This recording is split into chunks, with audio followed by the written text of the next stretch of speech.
Y'all, I'm going to admit that before March of this year, I had no idea that Isla Mujeres existed. I had never been to Cancun or anywhere on the east coast of Mexico. And what an amazing surprise this island is. Truly one of the most beautiful beaches I've been to.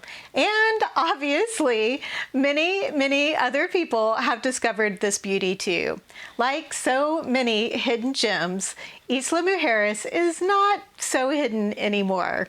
If you are planning a trip to the Cancun area or to Isla Mujeres specifically, there are a few things you need to know before you go. First, although there is a private airstrip on the island, most normal people are only going to be able to get to the island by boat. I was lucky and spoiled to have a private boat service that brought me directly to the Secrets Impression Resort, where I stayed for the weekend. However, there is a ferry service that runs from Cancun to Isla Mujeres, the Ultra Mar Ferry, and it runs every 30 minutes from 5 a.m. to 9:30 p.m. And then if you need to stay for an extra cocktail, it runs every hour until midnight. A round-trip ticket is 300 pesos, which is about $18 US. Once you arrive at the island, unless you plan to spend your whole day at Playa Norte, which by the way is considered one of the most beautiful beaches in the world, so that's totally understandable if you want to spend the day there. But if not, you are going to want to arrange some transportation around the island. And it seems like the only choice is by golf cart. As you can see, most people are getting around this island by golf cart. There are hundreds of them going around. I am the one gringo out here walking, and I probably made a poor choice of footwear today to do this in, but yeah, there they go, all the golf carts. It does take about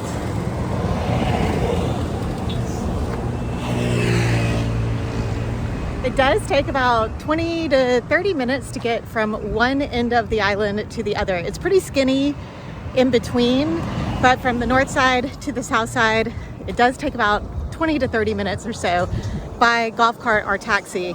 Walking, I have no idea. I'm only going a little distance both ways. But it is kind of hilly, so be prepared for that, and maybe don't choose flip-flops to walk around in. If you want to rent a golf cart, you will need a valid driver's license, which they will hold as a deposit while you are driving the golf cart around. There are a variety of golf cart rental places, and the prices and reviews are kind of all over the place. So I would maybe do some research and reserve one before you arrive. Because the ferry arrives at the far north side of the island, which is about 5 miles long, you might want to start your visit off by driving to the south side of the island, which takes about 20 to 30 minutes. This is where you'll find the Punta Sculpture Park.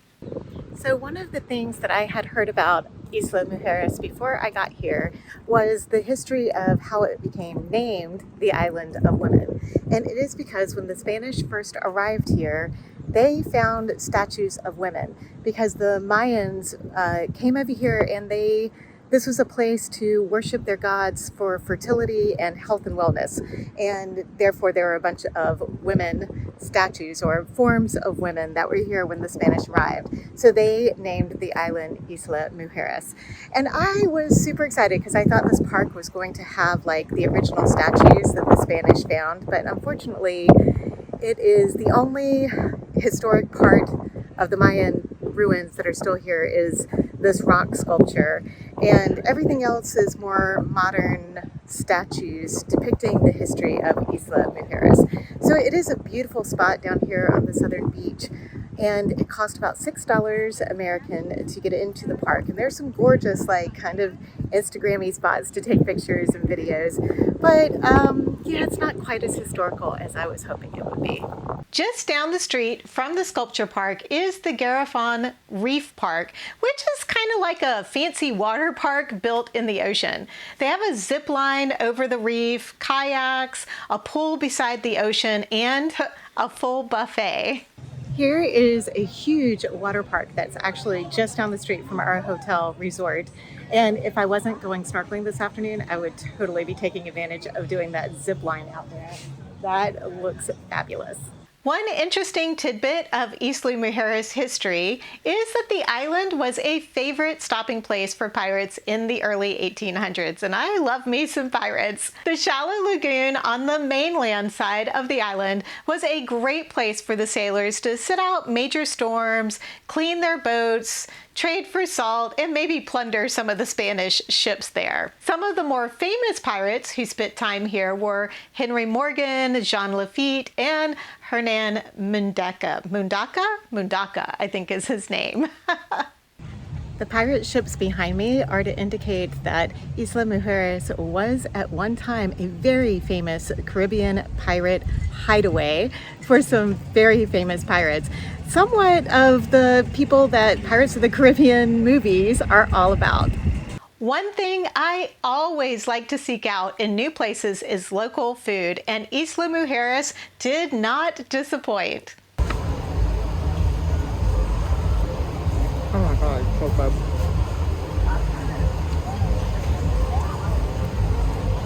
This is delicious. So good.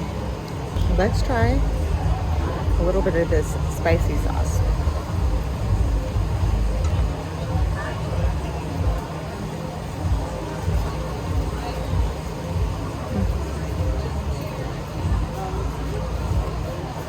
It's pretty spicy. Ooh.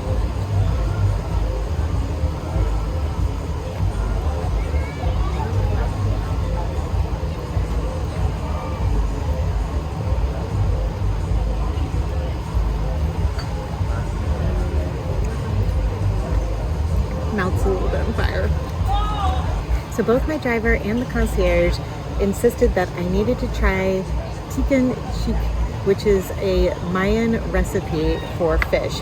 Now, typically you get a whole fish that is cooked in this tradition, but because it's just me and there's no way I could eat a whole fish, they gave me a smaller portion here. But it is cooked with onions, tomatoes, garlic, pepper, and all sorts of yummy stuff. So it looks amazing. There's also a little bit of a spicy sauce to put on here, some rice, some limes, a little bit of salsa fresca. It's perfecto.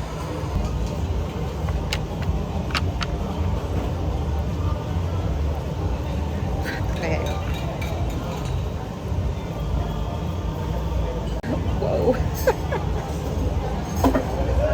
So the concierge used to work on a boat with his grandfather that they would take snorkelers out, and this was the restaurant that they would bring their clients to after they were finished snorkeling. And man, he did not steer me wrong.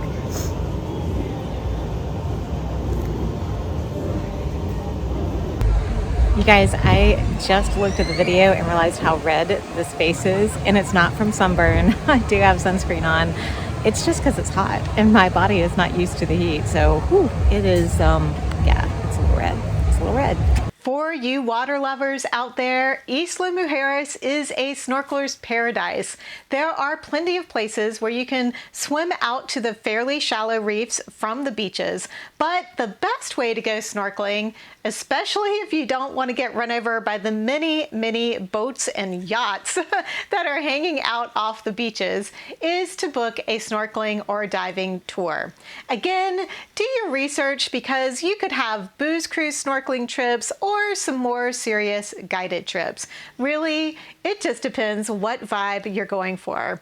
I would suggest joining one that will take you out to the underwater museum to see the cool statues and artwork. The Cancun Underwater Museum was started to help protect the Manchones Reef, the largest coral reef in the area, by giving divers, snorkelers, and boaters an alternative place to go. The water is the most gorgeous seawater I have ever been in. So really, no matter where you go diving, you are going to have an amazing time. Finally, you don't want to miss seeing a sunset from Isla Mujeres. Whether it's from the boat at the end of your snorkeling trip, or enjoying a cocktail from a rooftop bar, or just from the beautiful white sand beach looking back over to Cancun, the sunsets here are incredible explosions of color, from the blue greens of the sea to the yellow, orange, reds of the setting sun.